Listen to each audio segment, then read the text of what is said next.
Hey guys, being a great core group leader is going to tap into a lot of skills. Some that you're already really strong in, and other ones that you're going to get to hone and work on. But there is one skill that I can promise you absolutely will not need, and it just may be the one that you think you need the most. And that skill is expertise. To be a great core group leader, you do not have to be an expert on theology or the Bible or philosophy or anything like that. You don't have to be full of really great advice and wonderful things to say. Listen to what Paul says in 1 Corinthians chapter 3, verses 6 through 9. I planted the seed in your hearts, and Apollos watered it, but it was God who made it grow. It's not important who does the planting or who does the watering. What's important is that God makes the seed grow. The one who plants and the one who waters work together with the same purpose, and both will be rewarded for their own hard work. For we are both God's workers, and you are God's field. You are God's building. See, when you are leading the group, what you are doing is preparing the soil. You are creating the space within which God is going to make new things grow in the hearts of the people in your group. You don't have to worry about having this never-ending supply of brilliance, of wonderful things to say, because what happens in a person's heart ultimately isn't up to you. Your job is this: to create a safe place with authentic relationships where people can take their next steps toward Jesus. Because when you have that kind of soil, God will make amazing things grow. So you don't have to be a genius, but there are a few skills that you are going to need. Let's take a look at 4 of them. The first one is self-awareness. And actually, this is probably the biggest one. I kind of think it's the most important thing in anything you do in life. You want to be a good friend, a good spouse, a good parent, a good child, a good boss, a good employee. You got to know yourself well. And as you lead a group, you may notice it's going to bring things up into you.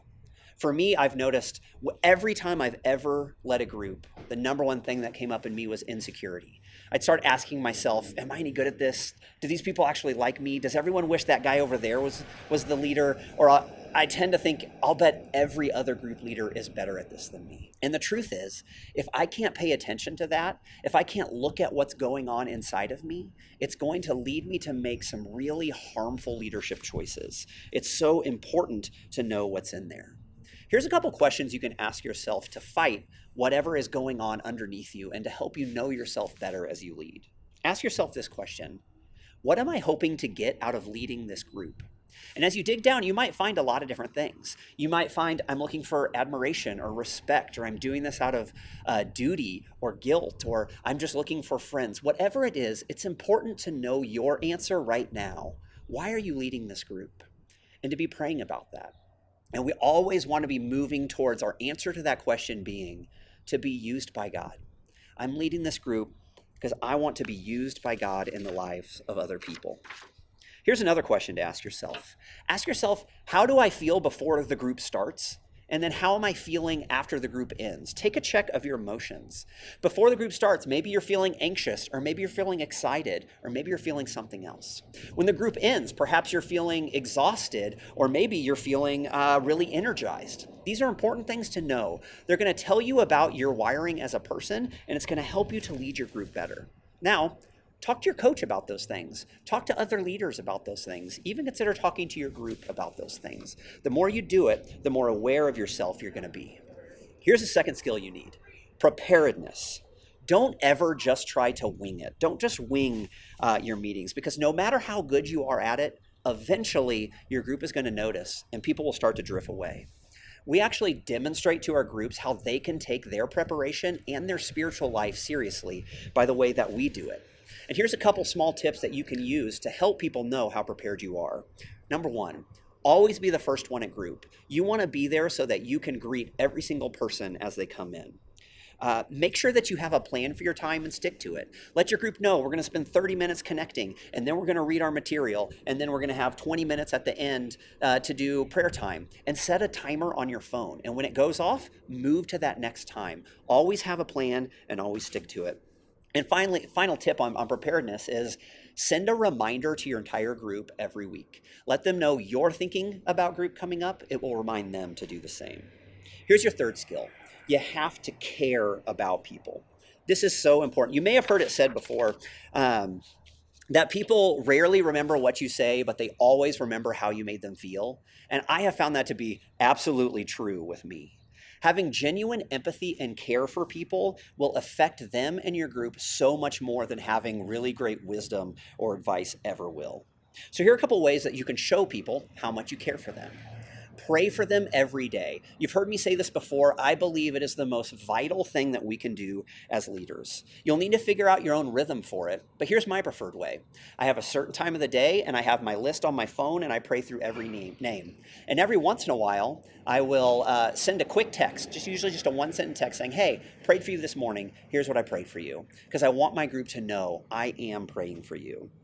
Another tip to let people know you care: follow up with them if they share something big. If people share something really vulnerably in your group, never let that go unaddressed. Either after the group, give them a thank you, shoot them a quick text, an email, a call, but don't let it just hang. Let them know you noticed and you're grateful for it. Remember their big days. Early on in the group, have people write down their birthdays, their anniversaries, whatever those days are, put them in your calendar and give them a shout out on those days. And finally, show people you care by always holding on to confidentiality. You have to guard that in your group so well. Make sure that people know if I say something in this group, it's not going to go beyond. These are safe people who I can share everything with. And finally, here's your last way, your last skill as a core group leader, and it's to know where you're going. At the church I used to work at, we had a guy on staff who had been an admiral in the Navy, and he constantly talked in naval metaphors, and I almost never knew what he was talking about. But there was one that I got.